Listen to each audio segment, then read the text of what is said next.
Years ago, I went to a school to tell stories. It was the first time the school principal had hosted a storyteller, and she was really dubious. The first question she asked was whether or not I was going to use PowerPoint while telling tales to children. And she looked really disappointed when I said that, in fact, I would not. At least, is your storytelling going to be interactive? She asked me. And of course, to try to reassure her, I said that yes, it would be, because I would be telling the stories and the children would be listening to them. Thus, we would be interactive. What? She exclaimed. The children are only going to be listening. Well, that's not active, that's passive. She was absolutely shocked.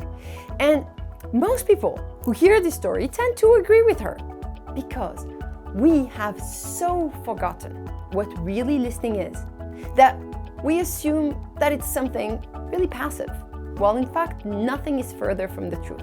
Listening, really listening like children do when they listen to a tale, is far from being passive. I have witnessed thousands of children and adults actively listening to stories. And often it's in this moment that they really discover the full power of their listening. Because when we listen to a story, we actively create an imaginative world. Of course, if by listening you mean looking at your phone and saying, yeah, go ahead, I'm listening. Or if you're talking about pretended listening, when we act like we're listening, but really we focus on either what we look like or what we're about to say, then of course, that's not really active listening. We need to remember what really listening is, because it is one of the superpowers we have been given to create real change in the world. Really listening solves conflict, increases imagination and creativity. It is the most powerful form of treatment we know for emotional chaos. It can even help heal our bodies.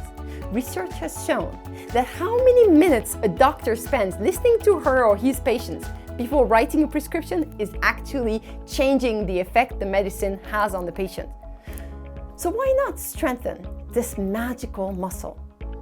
Are you ready to listen? But really listen.